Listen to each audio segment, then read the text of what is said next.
Hello, ladies and gentlemen, and welcome to the Discriminating Gamer. You know, I find it's a great idea to wear two different kinds of deodorant. That's just my 2 cents.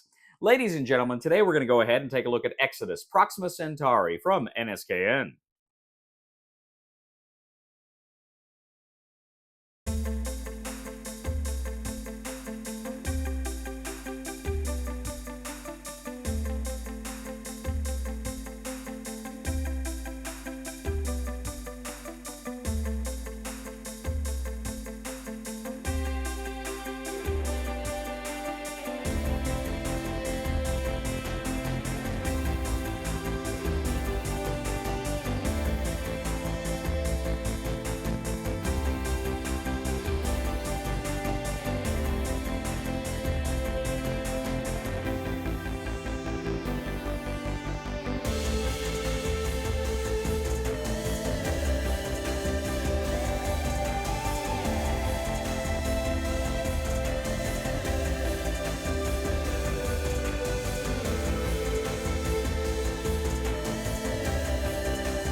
All right, ladies and gentlemen, Exodus Proxima Centauri.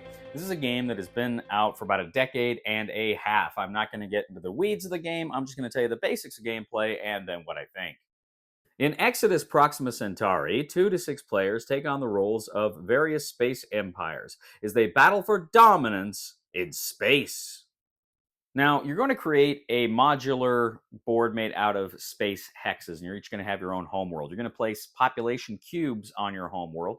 Each player is going to get kind of their own tech board, as well as a hand of action cards they're going to play, and the various spaceships that they will use during the game. Now, there are different kinds of resources. You have CP, which is kind of your basic currency in the game, but you also have kind of various metals and what have you that you're going to use in the game. And first of all, you have an upkeep phase. Essentially, you're going to collect, kind of based on different factors or what you control, you're going to collect your income. You're also going to collect any of these other resources from different planets you have, and you'll also have to pay some CP and taxes on those planets as well. Now, next you have the council stage. This is the political portion of the game. Essentially, you're going to reveal kind of 3 political cards. And some of these will be kind of laws that are in effect throughout the game. Some of them will just be kind of one-time effects. Some of them, certain conditions will trigger it. But you're going to vote. Essentially, you're going to bid. You each have kind of markers you're going to bid with, representing your CP. You go ahead and you do the closed fist. You open your fist and you show how much CP you're bidding. Now, regardless of whether you win or lose, you surrender that CP to the supply, and whichever card wins, that card then goes into effect. Like I say, it could be a law that's there for the rest of the game. Could be things that just trigger, depending on certain circumstances, or a one-time effect. Next, you're going to bid for Chancellor. So it's the same thing. You're essentially bidding to become the new Chancellor. So you bid, whoever gets the most votes becomes the Chancellor, whoever gets the second most votes becomes the Vice Chancellor, and then the other players just have seats on the High Council. Now this is important because you're going to take part in kind of deciding which laws and stuff are put out there as Vice Chancellor and Chancellor, but critically, both the Chancellor and Vice Chancellor, if you're holding them at the end of the game, you will gain victory points. The Vice Chancellor and Chancellor are also going to decide what a bonus action is going to be, and that's an action that anybody can potentially take at their turn, and the Vice Chancellor and Chancellor will be kind of in charge of that. Now, phase 3 is kind of the action phase. Now, this is where you're going to do things. Now, on your turn, you're going to play a card, which is going to let you take the main action. Now, during the course of this phase, you're going to be able to do 2 of those. But you're also going to be able to take reactions, meaning you can, for one of your population cubes, you can take the second action on that card, or if you want to spend 2 population cubes, you can take the second action on anybody else's card. Now, there's different things you can do here. For instance, you can do research. Again, you can try to get more tech. Now, you can get whatever tech you want to get, provided you can pay for it. Well, if you have similar kinds of tech, or techs along the same rows or whatever, that is going to give you discounts and make purchasing more advanced tech cheaper. So that's something you will want to do during the game. That will allow you to enhance your spaceships and do other fun and interesting things over the course of the game. You can do a banking action, meaning you can just get 4 CP. If you have the advanced banking technology, you can get 8 CP. You can have the build ship action, which allows you to actually build spaceships in your home world. You can buy upgrades. Essentially, if you have the appropriate technology, you can buy upgrades and add more shields, lasers, or other goodies to your spaceships, making them more formidable. You can do a mining action. Mining actions essentially let you take more of those other resources that are not CP. You can gain more of those resources because you will need them in order to buy some of these upgrades. You can also do a trade action. Essentially, a trade action will, depending on the order that you do trade, you can place your cube there. And that's essentially what you can trade at. You can buy and sell resources at more favorable rates, if you're the first one down or the closer to the first that you are on the trading board. So you can go ahead and do that in order to trade for resources you're going to need in order to, as I say, buy upgrades or even buy ships. Now you have WMD phase. Essentially, you can launch weapons of mass destruction at other players' planets in order to cripple their economy and really hurt them.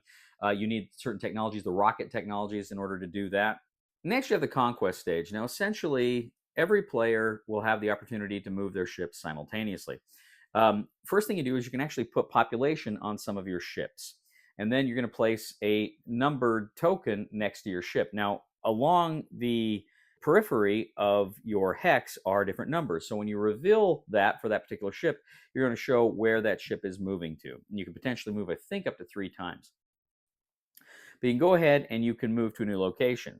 Now, if you go to that new location, there's nobody there to fight, you can go ahead and drop off your population and claim that world. But sometimes you will encounter either other players there or kind of these NPC spaceships that are looking for a fight. Now, essentially, when it comes down to fight, it's basic. You're rolling dice. I believe you hit on 5s or 6s. And you are rolling a number of dice depending on kind of how many weapons you have. You roll the die, and your enemy rolls the die. And you're assigning hits based on the hits you get versus the shields your enemies have. So each hit will take out an enemy shield, and if you've taken out all their shields, then you apply the damage to the ship, which will destroy it. So you do that. Now with the NPCs, they kind of tell you how many shields and how many dice are rolled, and another player rolls for them. And ideally, you're going to be able to take out your enemies or those NPC ships. As I say, once all that's finished, you can deploy your population to those planets and conquer them in the name of your empire. Now, the game lasts about 7 rounds, and you're essentially trying to gain victory points. And you're gaining victory points in a lot of different ways here. If you have the majority of the population on a planet, you're going to get points for that. If you're going to get points for every hex that you have a spaceship in. Now, when you get those NPCs, those Centurions, you can keep their card, which is going to be worth victory points. You can also trade it earlier in the game if you want special advantages, but if you've got those at the end of the game, they are worth victory points as well. Every time you engage in combat, you're going to get victory points, and then critically, too, if you hold either the Chancellor or the Vice Chancellor card at the end of the game, you will get more victory points. Whoever has the most victory points at the end of the game wins. Exodus, Proxima Centauri. We'll get back to the review in just a moment. I want to take a minute to ask you to check out my other channel, that is Cody Carlson, PhD, where we talk about history, books on history, military history. I even post some of my lectures for my classes on there. Please check that out. Please subscribe to that channel. And now, back to the review. All right, ladies and gentlemen, Exodus, Proxima Centauri. This is a game that's been out now for about a decade and a half. So back in the day, I purchased the first edition of this game. I had the box. I can't remember what I paid for it. I don't think it was cheap, but I bought the box and I was really happy. It's kind of a bigger coffin box, but I never got it at the table. And I kept thinking I want to get this because everybody, I love TI4 and everybody's saying, oh, this is like a miniature TI4. And I've heard that about a lot of games. But I didn't, I never got to the table. And then I had a buddy of mine in Utah who, for whatever reason, he had the second edition and he just decided he didn't want it. And he asked me if I wanted it. I said, sure, I'll take it. So I think, I don't know if I gave my first edition to somebody or I donated it or what I did with it or I sold it. I don't know what I did with it. But I got the second edition. This was, like I say, over 10 years ago. And I've been lugging this around with me everywhere I went and I've never played it. And this is when I kept thinking, I got to get this to the table. I got to get this to the table. Well, finally, a couple of weeks ago, I said, screw it. We're going to play this one. So Ray had played this one. It had been a while, but he'd played it, and he was excited to play it and kind of show me how to play. We went to his place, and we played it. We got 4 of us there, played a 4-player game. So I just played this game once. So take that as you will. But we went ahead, we set up the game, and obviously there's things that make it feel very much like a TI4. You've got the hexes, you got the little spaceships, you got the tech uh, board. So there's a lot of things. Something, even the way you play cards feels a little bit like TI4 a little bit. So we went ahead and we started playing, and some of the concepts to me weren't super intuitive initially, but after a round or two, it's like, oh yeah, okay, this makes sense. And the game really starts to clip. It's got a good pace to it, the game. There's some things here I really liked. The way you use cubes here actually reminded me a lot of Eclipse, right? Which is another one of these kind of TI4 games, although I think it's a very different game from TI4, so I should probably say that, but it's often compared to TI4. So you use cubes for population, but they're also kind of a currency in the way you're moving around there. You've got kind of the political stage, which is very much feels like the politics in TI4 with the bidding for laws and ideas that can alter and change the rules of the game. So there's that aspect of it too, which was very enjoyable. I liked that quite a bit. And I liked to basically Starship Combat. I thought Starship Combat was very straightforward. You're rolling die based on the number of weapons you have, and then you're taking hits on your shields. And it was fun and interesting. And I really like with those Centurions, how you get that card. It's worth points if you hang on to it, or you can trade it and get some other goodie. I like, an upgrade or attack or something like that. And I really thought that was a cool decision to make. Do I want to hang on to this, or do I want to get that advantage right now? I really like that aspect of the game as well. One of the things I really enjoyed was tech. I thought tech here was really a lot of fun. Tech, you can buy whatever you want, but some of the stuff is really super expensive, and you're looking for those discounts. You get those discounts based on do I have other tech that is similar? So if you get cheaper tech that's similar, that's going to bring down the cost of that higher tech, or if it's similar to another tech, you can do that. Really enjoyed it. Really thought tech. Tech's always one of my favorite parts of any game like this, and I thought tech here is a really cool aspect. The action card system here, where you're playing 2 action cards, and you can take the top one, you may be able to take the second, other people can take the second, but it costs you more. I thought that was also pretty cool. All told, gameplay here was very fun. I really enjoyed it. Now, the rulebook itself feels kind of dated. I mean, it was like I said, this was made around 2012 or thereabouts, and this is the revised edition, so I'm not sure the exact year this came out. But even there, and even for that era, I felt like the rulebook almost kind of felt like an older rulebook. It doesn't have a lot of great examples. It has some, but it's an okay rulebook. It just felt a little like an older rulebook, like someone you might read from the 90s or something like that. But it gets the job done. One of my biggest criticisms about the rulebook is we couldn't find the end condition. For a long time, I'm looking, well, how does it end? How does it end? And there is one spot where it says the game lasts 7 rounds. And you got to, it's kind of in the middle of the book, and it's just kind of the basic ideas of the book. But you would think at the end, where you're looking at victory conditions, it would also have kind of the end game there. And that's kind of one of the things I thought was a little weird. It's just right there in that one spot.